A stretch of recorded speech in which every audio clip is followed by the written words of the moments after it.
Hello friends, এখন বাজে সকাল 6টা আর আজকে আমরা এখন বেরিয়ে গেছি স্নান টান করে পুষ্পাঞ্জলি দিতে যাব বলে। স্নান করার সময় খুব ঠান্ডা লাগছিল, কিন্তু পুষ্পাঞ্জলি দিতে হলে স্নান তো করতেই হবে, তাই স্নান করে এগিয়ে যাচ্ছিলাম একটা মামার বাড়িতে। এই মামার বাড়িতে খুব জলদি সকাল সকাল পুজো হচ্ছিল, তাই আমরাও চলে গেছিলাম সকাল সকাল পুজো দিতে, কারণ যত জলদি পুষ্পাঞ্জলি দেবো তাহলে আর না খেয়ে থাকতে হবে না আমাদেরকে।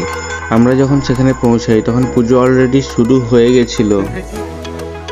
আর এই যে আমার সাথে আরো 3জন বোন চলে এসেছিল পুষ্পাঞ্জলি দেওয়ার জন্য। পুজো শেষে আরতি হচ্ছিল এবং এরপরে আমরা পুষ্পাঞ্জলি দিয়েছিলাম। আর পুষ্পাঞ্জলি দেওয়ার সময় ভিডিও করতে পারিনি, কারণ আমরা সবাই পুষ্পাঞ্জলি দিচ্ছিলাম, তাই ভিডিও করে দেওয়ার মতো কেউ ছিল না সেখানে। পুষ্পাঞ্জলি দেওয়া শেষে নিজেই নিজের একটু ভিডিও করে নিলাম, কি আর করব, কেউ তো ভিডিও করার নেই, তাই নিজেই ভিডিও করছিলাম। তারপরে একটু বেলা হতে খাওয়া দাওয়া করে আমি আর ছোট বোন বেরিয়ে গেছিলাম ঠাকুর দেখতে। ছোট বোনকে মামা একা একা ছাড়বে না ঠাকুর দেখতে এতে এই ভিড়ে, তাই আমাকে বলেছিল যে আমি তোর সাথে যাব, তাই তাকে নিয়ে বেরিয়ে পড়েছিলাম হাঁটতে হাঁটতে কিছু ঠাকুর দেখতে। গুটি গুটি পায়ে আমরা এখন এগিয়ে যাচ্ছি সামনের মণ্ডপের দিকে। এখানেও ঠাকুর হয়েছিল, ভেবেছিলাম আসার সময় দেখবো, কিন্তু আর দেখা হয়নি। রাস্তায় যেতে যেতে এই ঠাকুরটা চোখে পড়লো, ছোটর মধ্যে হলেও দেখতে কিন্তু খুব সুন্দর লাগছিল। তারপরে হাঁটতে হাঁটতে আমরা চলে যাচ্ছিলাম আরও একটা মণ্ডপের কাছে। এখানের প্রতিমাটা দেখতে খুব সুন্দর লাগছিল এবং সাইজেও অনেক বড় ছিল।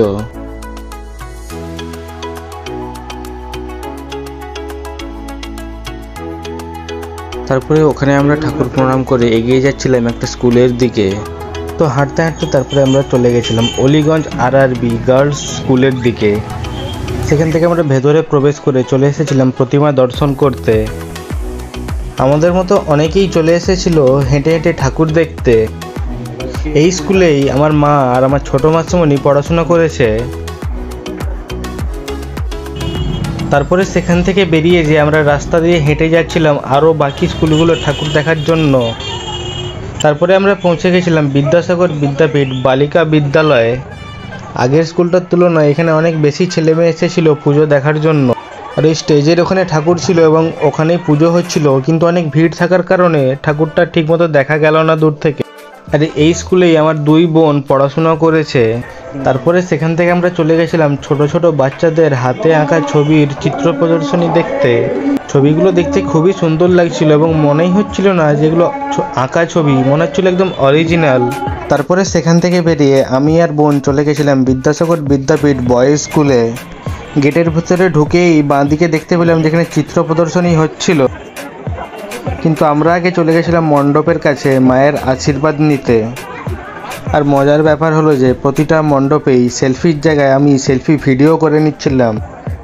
তারপরে সেখান থেকে চলে গেছিলাম বিভিন্ন স্কুল থেকে দেওয়া আমন্ত্রণ পত্র দেখতে। তারপরে বেরিয়ে যাওয়ার আগে চলে গেছিলাম এখানে সামনের চিত্র প্রদর্শনীটা দেখতে। এখানেও সব দারুণ দারুণ সব ছবি এঁকেছে, একদম এক সে বাড়কর এক। কিন্তু আমার সব থেকে বেশি নজর কেড়েছে এই রাধাকৃষ্ণের ছবিটা, এবং এটা এঁকে হচ্ছে একজন ক্লাস 7-এর ছাত্র। তারপরে সেখান থেকে বেরিয়ে আমরা এগিয়ে যাচ্ছিলাম কলেজ স্কোয়ারের দিকে। মেদিনীপুরে আসবো কিন্তু কলেজ স্কোয়ারের ঠাকুর দেখবো না, এটা কখনো হতেই পারে না। কলেজ স্কোয়ারের ঠাকুর দেখার আগে আমরা চলে এসেছিলাম মেদিনীপুর আর্টিস্টস ফোরামের ঠাকুর দেখতে। নাম শুনে তো বুঝেই গেছো নিশ্চয়ই যে এখানে চিত্র প্রদর্শনী তো থাকবেই, আর কি যেমন কথা তেমনই কাজ। পুরো মণ্ডপটাই সাজিয়ে তোলা হয়েছিল দারুণ দারুণ সব ছবি দিয়ে। আর এগুলো সব এঁকেও ছিল আর্টিস্ট ফোরামের সব সদস্যরা। এত সুন্দর সুন্দর ছবি দিয়ে সাজানোর জন্য মণ্ডপটা দেখতে খুবই ভালো লাগছিল, আর মায়ের মুখটা দেখতে খুবই সুন্দর লাগছিল। তারপরে সেখান থেকে মায়ের আশীর্বাদ নিয়ে আমরা বেরিয়ে গেছিলাম কলেজ স্কোয়ারের ঠাকুর দেখতে। খুব সুন্দরভাবে মণ্ডপটা সাজিয়ে তোলা হয়েছে একদম অভিনব কায়দায়। এখানেও অনেক মিম পোস্টার বানানো হয়েছিল।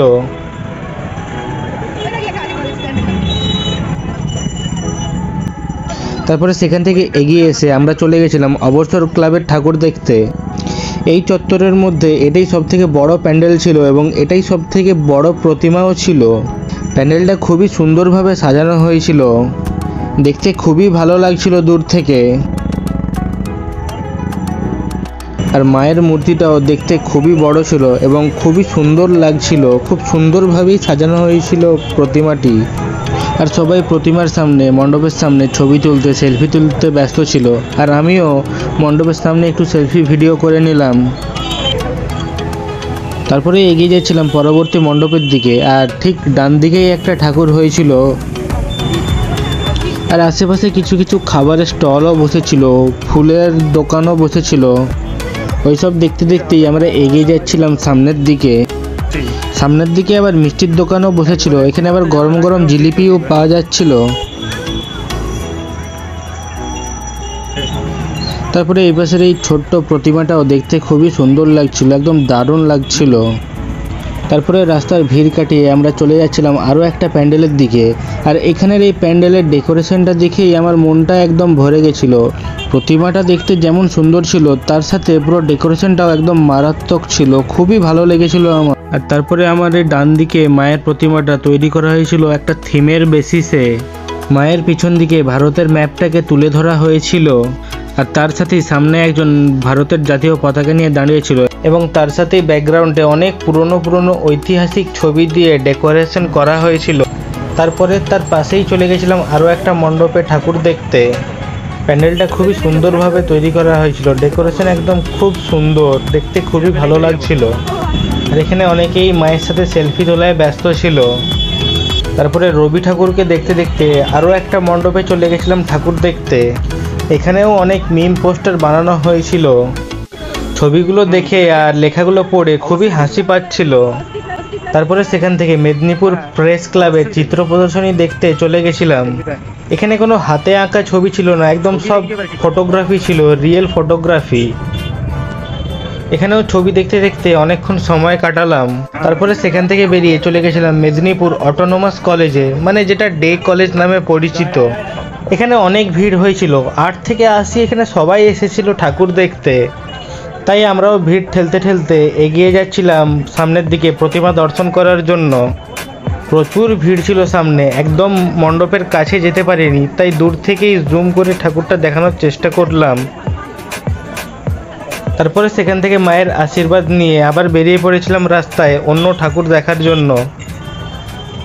এবারে ইউটার্ন নিয়ে আবার পেছন দিকেই ফিরে যাচ্ছি যেদিক থেকে এসেছিলাম, এবং এই সাইডের ঠাকুরগুলো খুব সুন্দর হয়েছিল। অনেক জায়গায় পুজো চলছে, আবার কিছু জায়গায় এখনও পুজো শুরুই হয়নি। তারপরে হাঁটতে হাঁটতে আমরা চলে গেছিলাম কলেজিয়েট স্কুলের সামনে। এখানেও খুব সুন্দর একটা প্রতিমা আনা হয়েছে, দেখেই মনটা ভরে গেল একদম। তারপরে আমরা চলে যাচ্ছিলাম মেদিনীপুর কলেজিয়েট স্কুলের ভেতর দিকে। এখানে বাইরে থেকে ডেকোরেশনটা দেখে খুব ভালো লাগছিল। পুরো স্কুলটা খুব সুন্দরভাবে সাজানো হয়েছে, দেখতে খুবই ভালো লাগছিল। আর এখানেও তুলনামূলক ভালোই ভিড় হয়েছিল। আর এখানে মণ্ডপের অনেক দূর থেকেই বেঞ্চ দিয়ে ঘেরা ছিল, তাই দূর থেকেই প্রতিমা দর্শন করলাম। আর প্রতিমার সামনে দাঁড়িয়ে সবাই সেলফি তোলায় খুবই ব্যস্ত ছিল। আর আমি গোল হয়ে ঘুরে একটু চেষ্টা করছিলাম তোমাদেরকে ভালোভাবে পুরো ডেকোরেশনটা দেখানোর জন্য। আর এখানেও চিত্র প্রদর্শনী হয়েছিল, তাই চলে গেছিলাম একটু ভালো ভালো ছবিগুলো দেখে নিতে। আর আজকে তো সরস্বতী পুজোর সাথে সাথে ভ্যালেন্টাইন্স ডেও ছিল, তাই ভালোবাসার দিবসে আজকে রোমিও জুলিয়েটের সাথেও দেখা হয়ে গেল। রোমিও জুলিয়েটের সাথে দেখা করার পর আমরা তারপরে স্কুলের বাইরে বেরিয়ে যাচ্ছিলাম। আর যতই বেলা বাড়ছে তত মানুষের ভিড় আরও বেড়ে যাচ্ছে, তাই আমরা আগে থেকে এসেই কিছুটা হলেও কম ভিড়ের মাঝখানেই ঠাকুরগুলো সব দেখে নেওয়ার চেষ্টা করছিলাম। তো চলো, ঠাকুর দেখা তো শেষ হয়ে গেল এবারের মতো। তো চলো, ভিডিওটা আজকে এখানেই এন্ড করছি। আবার দেখা হবে অন্য একদিন কোনো একটা নতুন ভিডিও নিয়ে। সো ততদিনের জন্য তোমরা সবাই ভালো থেকো, সুস্থ থেকো, এবং আমার ভিডিও আরও বেশি করে সবার সাথে শেয়ার করো।